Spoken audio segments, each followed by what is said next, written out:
প্রথমবার দেখে আমি তো অবাক হয়ে গেলাম, কি হলো তার আবার এমন তীর কাতিয়ে শুয়ে আছে যে।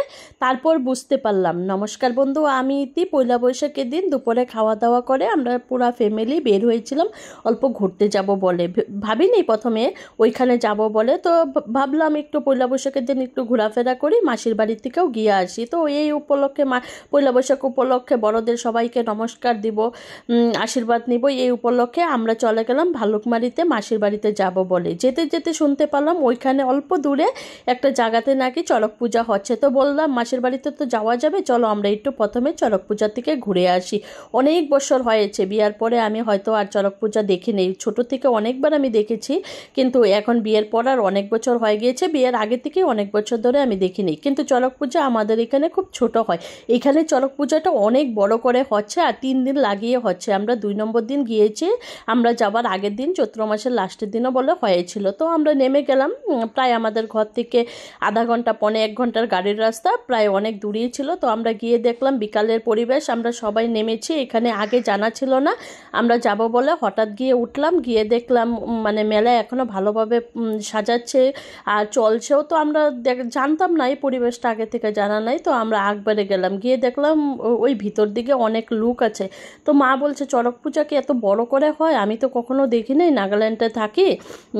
মানে মা তো সবসময় নাগাল্যান্ডেই রয়েছে, মা তারা এত মেলা বানি দেখে নাই। এখন আমার বিয়ের পরে প্রায় সব মেলাতেই আমরা যাই, ওরা মেলার পরিবেশটা এখন উপভোগ করছে, আগে উপভোগ করেনি। তো এর মধ্যে যেতে যেতে পাপার পায়ের জুতা খুলে গেল। পাপা তো মানে কি বলবো, যেখানে যাই এখানে একটা না একটা কিছু করেই। তো আমি পাপার পায়ের জুতাটা লাগিয়ে দিলাম, ওকে ভাবছিলাম নিচে নামিয়ে হাঁটাবো, কিন্তু ও তো ওর পাপার কুল ছাড়া আর নামবে না। তো কুলে নিয়ে গেলাম। তো যেতে যেতে দেখতে পেলাম অনেক ধরনের দোকানপাট আছে আর বাসনপত্রেরও দোকান আছে। তো এইবার আর আমি বেশি কেনাকাটা করবো না, ঘরে আর জিনিস রাখার জায়গা নাই, এত মেলা বানিতে গিয়ে জিনিসপত্র কিনে কিনে। তো এইবারে কিছু স্কিপই করলাম, আর কেনাকানি করলাম না। কিন্তু দেখলাম একটা লোক মেহেন্দি নিয়ে বসে আছে।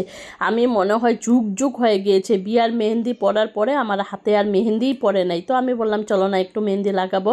ওরা বললো আরে এই মেহেন্দিগুলো ভালো না। আমি বলছি ভালো আর খারাপ, চলো আমি আজকে লাগাবো। দেখুন ডিজাইনটাও বেশি ভালো না, আর কালারগুলো কেমন রং খেলার মেজেন্টি রঙের মতন। তারপরেও আমি ভাবলাম লাগাবো, কমসে কম একটা ভিডিও তো করে নিব। তো এই ভিডিওর ধান্দায় তো আমি মেহেন্দি লাগিয়ে নিলাম। মেহেন্দিটা এত খারাপ ছিল, আর আমার এক্সপিরিয়েন্স নেই যে সব মেহেন্দি লাগানোর পরে কি করতে হয়, শুকাইতে হয় কি না। আমি হাতটা এরকম করে দিলাম আর আমার মেহেন্দিটা একদম শেষ হয়ে গেল। বিশ্বাস করেন আমি ঘরে আসার পরে হয়তো একটা মিনিটও দেখতে পারলাম না ওই মেহেন্দিটা আমার হাতে আছে, একদম রং টং বড়ে কি হয়ে গিয়েছে। তো সবাই মিলে আমরা যেই জায়গার ভিড় ওই জায়গায় যেতেছিলাম, গিয়ে দেখলাম ও পূজাটা ওই জায়গাতেই হয় আর মেলাটা অল্প আগের দিকে হয়। আর চড়ক গাছ ঘুরানি আমি কোনো দিনই দেখি নাই, যদিও বা আমি মেলা অনেকবার দেখেছিলাম চড়ক পূজার। তো গাছটা ঘুরানি লাস্টে হয়, তো ওইটা আমি কোনোবারই দেখিনি। আমি কালী নাচ দেখে এসে পড়ি, কিন্তু এইবার কালী নাচ দেখলাম না। দেখলাম ওই লোকটা শরীরে অনেকগুলো তীর গাতিয়েছে। আমি তো অবাক, এমন তীর গাঁথালে কি ব্যথা পায় না? কেউ জিহ্বাতে, কেউ শরীরে, কেউ মানে যে যেরকম পারে এরকমভাবে গাতিয়ে ঘুরছে। দেখে একটু ভয় লাগে, কিন্তু আমার মনে হয় তাগর এগুলা করে হেবিট আছে। দেখেন তো লোকটা শরীরে কতগুলা তীর, ওর মনে ব্যথা ট্যাথা লাগে কি না জানি না। না এটা পূজারই কোনো গুণ, আমি এইসব বিষয়ে একদম আমার নলেজ নেই। কিন্তু যতটুক দেখি চড়ক মেলাতে, প্রায় সব চড়ক মেলাতে এরকম জাদু খেলা দেখিয়ে থাকে। আর হয়তো এগুলা মন্ত্রের গুণ নাকি, আমার এইসবে কোনো নলেজ নেই। আমি একটু তন্ত্রবিদ্যাতে কম বিশ্বাস করি, প্র্যাকটিক্যালে বেশি থাকি। তো এইটা রিয়েল ফ্যাক্টটা আমার জানা নেই, কিন্তু প্রতি চড়ক পূজাতে এমনি দেখায়, আমার খুব ভালো লাগে। আমি ছোট থেকে আরও অনেক মাটির তলে রাখা আর অনেক ধরনের এইসব দেখেছি চড়ক পূজাতে, যেগুলো জাদু খেলার মতন দেখায়। আর পরে দেখি তারা সবাই লাল জবা ফুল খায় আর ভালো হয়ে যায়। এইটা তো তেমনই করছে। ওই যে লোকটার যে জিহ্বাতে তিল লাগিয়েছিল, শরীরে তিল লাগিয়েছিল, সেটি বের করে তারপরে দেখি ওরা লাল জবা ফুল, যেটাকে হিবিস্কাস বলে, ওই ফুলটা খেয়ে নেয় ওরা। আর খেয়ে নেওয়ার সাথে সাথেই ভালো হয়ে যায়। দেখেন আমার মতন কত লোক এই চড়ক পূজা দেখতে এসেছে। সবাই ভালোবাসে চড়ক পূজা দেখে। অনেক পুরাতন কথা যে চড়ক পূজাটা হয় চৈত্র মাসের লাস্টে, অনেক নিয়ম কানুন করে এই পূজাটা করা হয়। সত্যি ঠাকুর বলে তো কিছু আছে, সেটা আমি বিশ্বাস করি, কিন্তু এগুলো ঠাকুরের ফলে নাকি প্র্যাকটিসের ফলে তা আমার জানা নেই। যাই হোক, আর সন্ধ্যা হয়ে গেল আমরা এই পূজা দেখতে দেখতে। তো লাস্ট এই ফাইনাল এইবার আমি ফার্স্ট দেখলাম চড়ক গাছ ঘুরানি। আর ওরা দেখেন কি প্র্যাকটিস, পিঠের মধ্যে কত বড় বড় কাটার মতন কি লাগিয়ে বসি লাগিয়ে ঘুরছে। এটা কিন্তু সত্যিই একটা তারিফের যোগ্য। যেই কারণেই হোক, মন্ত্রর গুণেই হোক আর বা প্র্যাকটিসের কারণেই হোক, এটা অনেক তারিফের যোগ্য। পিঠের মতন এমন বসি গাঁথিয়ে এমন ঘোরা কম বড় কথা না। যাই হোক, দেখে আমার অবাক লাগলো। পাপা জন্মের পরে এটা ফার্স্ট দেখলো। দেখো কত স্পিডে ঘুরছে চড়ক গাছটা, খুব মজা লাগছে।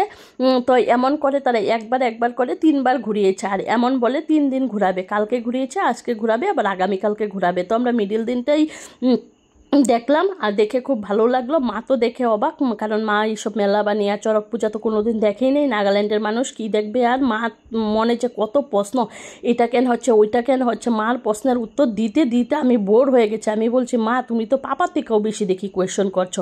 মা বলে, না আমার অবাক লাগে, মানে কি আমি কোনোদিন দেখি নাই তো তাই। যাই হোক, মারে বুঝিয়ে টুজিয়ে নিয়ে আসলাম। আর আমরা দূরের থেকেও দেখেন কত সুন্দর লাগছে। প্রায় রাত্র হয়ে গিয়েছিল। আর এদিকে চড়ক গাছ দেখতে দেখতে আমরা তো ভুলে গিয়েছি ওই সাইডে যে মেলা আছে। ও মারে মা কি বলবো, চড়ক গাছটা ঘোরার পরে পিছে চেয়ে দেখি এত মানুষ, এত মানুষ, এত মানুষ, এত লোক কোথা থেকে আসলো। ওরা কেমনে জানে এখানে যে মেলা, চড়ক মেলা এত বড় হয়। এত একটা গ্রাম্য পরিবেশে এত লোক, মানে মেলা বানি মানুষে ফুলফিলভাবে এনজয় করে। আর আমি তো আরও বেশি করে করি। তো কিছু কিনলাম না, পাপার জন্য একটা বাবলসই কিনলাম। এই মেলাবানি করতে করতে কত কিছু কেনা হয়ে গেল। বাবলসটা আনার লগালগই তো পাপা ঢিল মারে ভেঙে দিল। এটা তো পাপার স্বভাবেই। আর এই ছেলেটাকে দেখেন, ওই যে এই ছেলেটার মনে হয় মা হারিয়ে গেছে, এমনভাবে দাঁড়িয়ে আছে। যাই হোক, ওনাকে ওনার মা খুঁজে দেওয়া হলো। এমনই লাগছে ভাইকে দেখে। তো আমি বলছি, ভাই তুমি যে এমনভাবে দাঁড়িয়েছো, মনে হচ্ছে কি তোমার কেউ নেই। ভাই একটু হাসলো। তারপরে পিছন দিকে চেয়ে দেখি ও মেলাবানি পুরো সেট হয়ে গেছে। কেউ ডিস্কো ড্যান্সের, মানে এটার কি বলে, কত কিছু, ব্রেক ড্যান্স, প্লেন, ছোটরা, মানে যে যেটাতে পারে উঠে নামে কি করে। আর আমি এইসব দেখে খুব মজা পাই।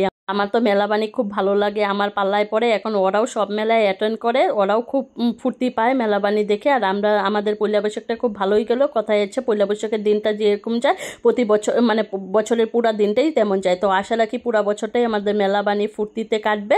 তো মেলাতে দেখেন কত লোক এসেছে। এখান থেকে মেলা থেকে বের হয়ে আমরা যাব আমাদের মাসির ঘরে। মাসির ঘরে নমস্কার জানিয়ে, শুভ নববর্ষের প্রণাম জানিয়ে আমরা ঘরে ফিরবো। তো দেখেন কত সুন্দর লাগছে। এই রঙিন জীবনটা যাতে পুরা বছরটাই রঙিন হয়ে থাকে, এই কামনা নিয়ে আজকের ভিডিওটা এইখানেই শেষ করি। টাটা।